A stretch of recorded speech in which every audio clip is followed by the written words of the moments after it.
تفسير كدرستي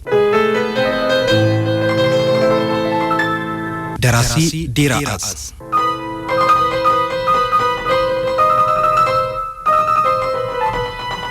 تراكي إساياس أسرات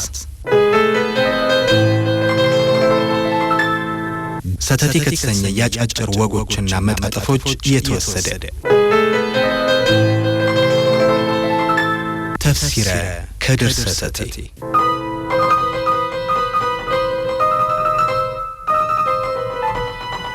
ይህን የተለመደና የተጠና የሚመስል የጅማ ህይወቴን የዘለለት አዙሪት ባልተለመደ መልኩ የለወጠው አጋጣሚ የተፈጠረው አንድ ከሰዓት ከመሳ በኋላ በሆቴሌ ውስጥ ቡና ስጠጣ ባገኘሁት ወጣት ነበር። የዚህን ወጣት ስም ማስታወሻ ደብተሬ ላይ ሳልመዘግብ ዘነጋሁት። መልካም ወጣት ሉጫ ጸጉሩን በቫዝሊን ይሁን በጄል ፈርዞታል። ባለኮሊታ የስፖርት ቲሸርትና ጂንስ ሱሪ አድርጓል። የኦርቶዶክስ ክርስትና እምነት ተከታይ ለመሆኑ አንገቱ ላይ ያሰረው ክር ይመሰክራል። ጡሃ የላከው መሆኑን ገልጾ ለዚሁ ጉዳይ ሊያነጋግሩኝ የሚፈልጉ ሰው ቤት ይዞኝ እንደሚሄድ ተነግሮት መምጣቱን መኪና መያዙን ገለጸልኝ። የእንግዳ በማይመስል ዘና ባለ መንፈስ መልካም የምጠጣውን ቡና ልጨርስ በሚል አይነት ሲኒዬን አነሳው። አሽከሎም ተዝናንተ ጠጣ ብሎኝ ሂሳብ ለመዝጋት አሳላፊዋን ጠራ። አይገባም ብዬ ፈጥኜ ብር አወጣው። የተለመደው አገርኛ የመግደርደር ባህላችን ተከተለ። በክርክሩ ገፍቶ በመምጣቱ ተሸነፍኩለት። ጨዋታ ጀመረ። ሃጂ አሪፍ ሰው ናቸው ሊያነጋግሩኝ የሚፈልጉትን ሰው ማለቱ መሰለኝ። ጭንቅላቴን በየተከተልኩ ነው ነቀነኩ። ልጃቸው ነህ ስል ጠየቅኩት። ሹፌራቸው ነኝ። ስለ ከድር መረጃ የማሰባሰብ ስራዬ ባመዛኙ መነሻው እኔ ራሴ እንጂ በመልካም ፈቃዳቸው መረጃ ልናቀርብልህ እንፈልጋለን ያሉኝ የጅማ ነዋሪዎች እስከዚያን ዕለት ድረስ ብዙዎች አልነበሩም። ያን ዕለት ግን ያልታሰበ አንድ ሰው ተገኘ። ጅማ ውስጥ በሀብታቸውና በእምነታቸው ጽናት ጎልተው የሚነሱ እኚህ ሃጂ ሆቴሌ ድረስ መኪና ከሾፌር ጋር በመላክ ቤታቸው እንድመጣ መጠየቃቸው በእርግጥም አሪፍ ሰው ቢሆኑ ነው አሰኘኝ። ጊዜ ሳላጠፋ ከመገረምና ከመደነቅ ጋር ወደ መኝታ ክፍሌ ተመልሼ ቀለል ያለ ልብስ ቀይሬ መረጃ መያዣ አጀንዳና ድምጽ መቅረጫ ትንሿን ቴፔን አንጠልጥዬ መኪና ውስጥ ገባሁ። ካረፍኩበት ሆቴል ተነስተን የሃጂ መኖሪያ ቤት ለመድረስ 10 ደቂቃ ፈጀብን። ሾፌሩ መኪናውን በፍጥነት ነው የሚነዳው። በሞባይል ስልኩ ደግሞ አማርኛና ኦሮምኛ እየቀላቀለ ያወራል። ባዌቱ መናፈሻ በኩል ቆጪ፣ ጅማ ዩኒቨርሲቲ፣ ቄስ ሰፈር፣ ጂሬን እያልን የጅማ አባጅፋር ቤተመንግስቱን አልፎ ወደ አቀበቱ በሚዘልቀው መንገድ ላይ ስንደርስ ቆምን። የሃጂ መኖሪያ ቤት እዚያ ነው። ሃጂ ሰፊ ግቢ ያላቸው በጥንታዊና ረጃጅም ዛፎች የተከበበ ትልቅ ዘመናዊ ቤት ከጥንታዊ ዛፎች ጋር ተገጣጥሞ ያረፈበት ምድረ ግቢ ነው። ሳሎኑ በሁለት ሰፊ ክፍሎች ተከፍሏል። አንደኛው ክፍል ዙሪያውን ትልቅ ፎቶ ወንበር በየማዕዘኑ ከተቀመጡ ባለ 3 እግር በርጩማ መቀመጫዎች ዘብነት ታጅቦ ተቀምጧል። የመሃል ጠረጴዛው በማሽን ያልተደባበሰ ከአንድ ወጥ ዛፍ ተጠርቦ የተሰራ ነው። ኮንትሮል ቡፌና ኮሞዲኖ የጥግ ግድግዳውን ተደግፈው ቆሟል። ሌላኛው ተጎራባሽ ክፍል ወለሉ ሙሉ በሙሉ በፋርስ ምንጣፍ ተሸፍኗል። የክፍሉ 2 የግድግዳ ማዕዘኖች በረ ቅርጽ ግድግዳውን በተደገፉ የአረቢያን መጅሊስ ፍራሾች ተዘርግተዋል። ትልቁ ነጭ የድንጋይ ምድጃ ላይ ጢሱን የጨረሰ የከሰል ፍም ከኋለኛው 2 ደርዘን የሚበልጡ የቡና ሲኒዎች በዕደ ጥበብ የተሰራ ረከቦትና ወዛም ጀበናን ደጀን አድርጎ ይታያል። ካልተንዛዛ የሰላምታ ልውውጥ በኋላ አረቢያን መጅሊሱ ላይ ተቀመጥኩ። ሐጂ ረጅም ቁመታቸውን ይበልጥ ረጅም ያስመሰለ እንደ ወተት አረፋ የነጣ ጀለቢያ ለብሰዋል።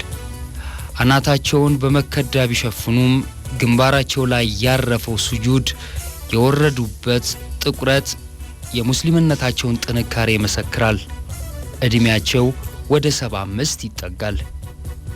አላሁ ሱብሓነሁ ወተዓላ ጀዛን ይክፈልህ አሉ አይኔን እየተመለከቱ።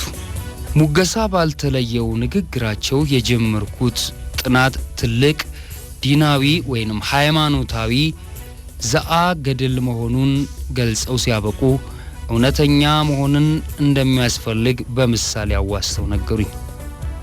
ሽማግሎቹ ወደ ሴት ቤት ሄደው ልጃችሁን ለልጃችን እንድትሰጡን ለመጠየቅ ነው የመጣነው ይላሉ። በጥያቄና መልስ ስለ ልጁ ስራት፣ ጸባይ፣ ዲን አያያዝ ብዙ ከተመላለሱ በኋላ ከሴት ወገን ልጃችሁ ይሰግዳል ወይ ብሎ ይጠይቃሉ። የወንዱ ሽማግሌዎች በዝምታ ያዋጣሉ። ሃያ መልሱ እንጂ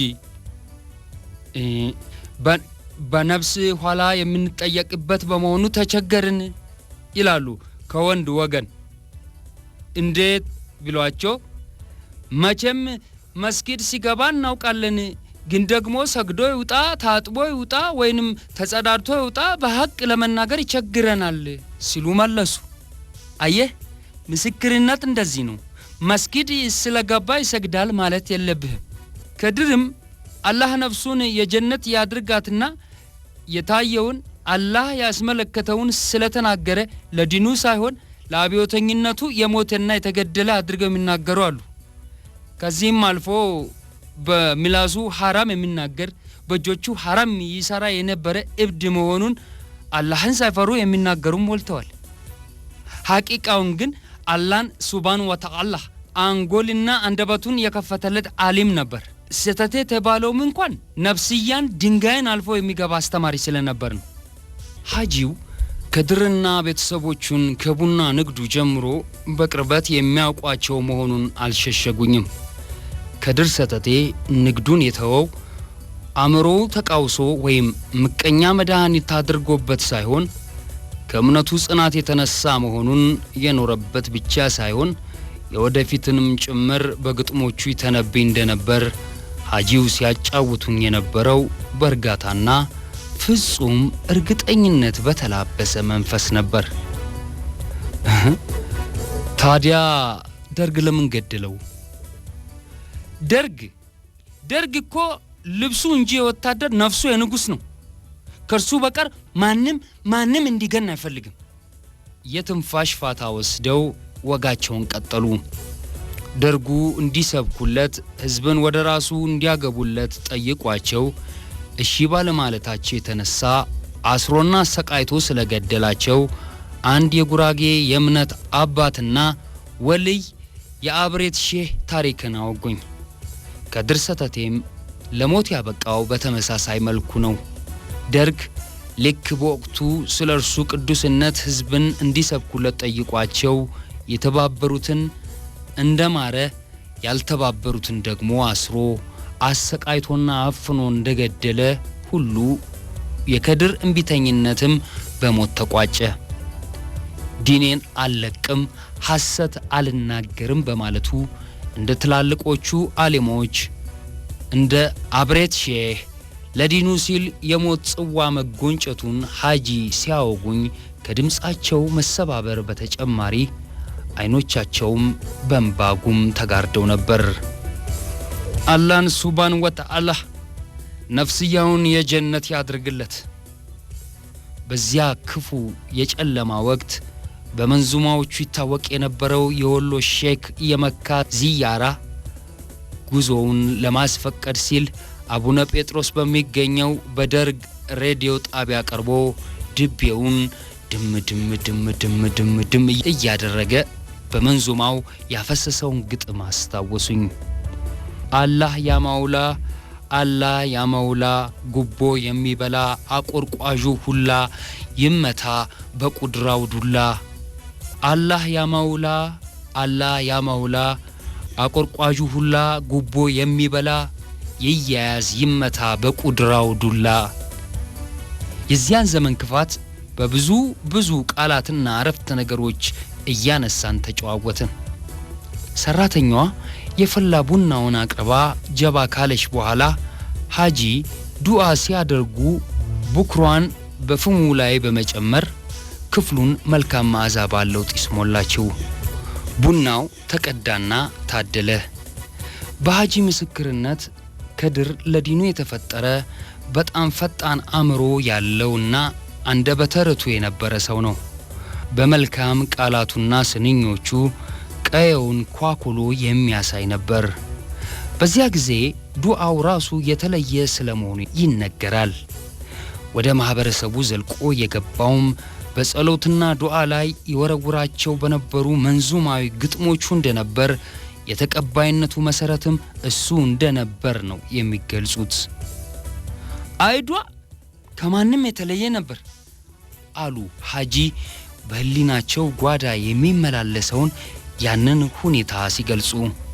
እንደ ንፋስ የማይያዝ እንደ እሳት የማይጨበጥ ያድርግልህ፣ የቀን እረኛ የማታ ዘበኛ ያቁምልህ፣ ብላ ጠጣ አትጣ ውጣ ከፍ በል አንዱን ገፋ አንዱን ደፋ። ከከድር የተዋሷቸው ጥቂት ስንኞችን በመንዙማ ዜማ አነበነቧቸው። በዚያ አስፈሪ የጨለማ ዘመን እንኳን ሰው ጥላህን በምትጠራጠርበት ወቅት ከድር ከጌታው በታች ማንንም ሳይፈራ የተሰማውን በግጥም ከመናገር ወደ ኋላ የማይል አሊም ነበር። ከግጥሞቹ መካከል ሐጂ ሙሉ በሙሉ ሊሳካላቸው ባይችልም ማነብነባቸውን ቀጠሉ። አልችል ብዬ እንጂ መርገጥ ነፍሴን በግሬ ዳና አስሬ አያለው ዘንድሮን እንዳምና። ከእንጀራ ይልቅ ጨርቅ ነው መንገድ ያተርፈናል ለኛ፣ ዘመኑ ቆሽሿል ይሻል መሸፈኛ። ሜትሪን ማን መተረው ሚዛንን ማን ለካ፣ የፍርዱ እውነትነት የእውነቱ ናታ፣ ከተግባሩ ይልቅ መስማማት ነው ለካ። አፉ እንጂ ሬዲዮ ልቡ አይታወቀን፣ ሲቶ እንዳያሳስተን ጀላሉ ጠብቀን። መስጠት እንዲለምዱ ልጆችም እንደኛ፣ ያሻል ማለማመድ ዘካን ባገርኛ። መዞር ተሸክሞ ደክሞብኝ ጉልበቴ፣ ሲነጋና ሲመሽ ይጠፋኛል ቤቴ። በተሰጠው ካርታ በጥበብ ተጫውቶ፣ ያሸንፋል ጀግና ባለ ድል ተቀምጦ ይል ነበር። በሐጂ እምነት ከድር ሰተቴ ወፈፌ ወይም እብድ አልነበረም። በዚህ ታርጋ እንዲታወቅ ያደረጉት ደርግና የዲኑ ጠላቶች ናቸው። ምናልባት አንዳንድ ጠንካራ ንግግሮቹ ደርግ ጆሮ ደርሰው ክፉ እንዳይደርስበት በማሰብ በጥቂት ወዳጆቹ የተዘየደ ሊሆን ይችል እንደው ብለው የሚያስቡበትም ጊዜ አለ። አለበለዚያ ግን በዚያን ዘመን ከራስ ጋር እያወሩ መሄድ እብድ ያስብል ከነበረ ስንቱ መሬት የተወረሰበት፣ ቤት የተወሰደበት፣ ልጅ አባት እናት የተገደለበት፣ በየጎዳናው እያወሩ የሚሄዱ የጅማ መኳንንቶች ለምን እብድ አልተባሉ? አንድ እብድ እንዴት 15 ዓመት ሙሉ የሚለብሰው ሳይቆሽሽ የሚጎርሰውን ሳይጠይቅ በክብሩ ኖሮ ከነክብሩ ይሰናበታል? የሐጂ ሞጋች አንደበት ያነሳቸው ጥያቄዎች ነበሩ። የሐጂ መስተንግዶ ዛሬም ድረስ ቀና ሰው በየቤቱ አለ አስብሎኛል። ያገሬ ሰው ከፍትፍቱ ፊቱ እንዲል ሐጂ መልካም ፊት አሳይተው አስተናግደው መልካም ፊታቸው ለቅጽበት ሳይጠቁር ነው ያሰናበቱኝ።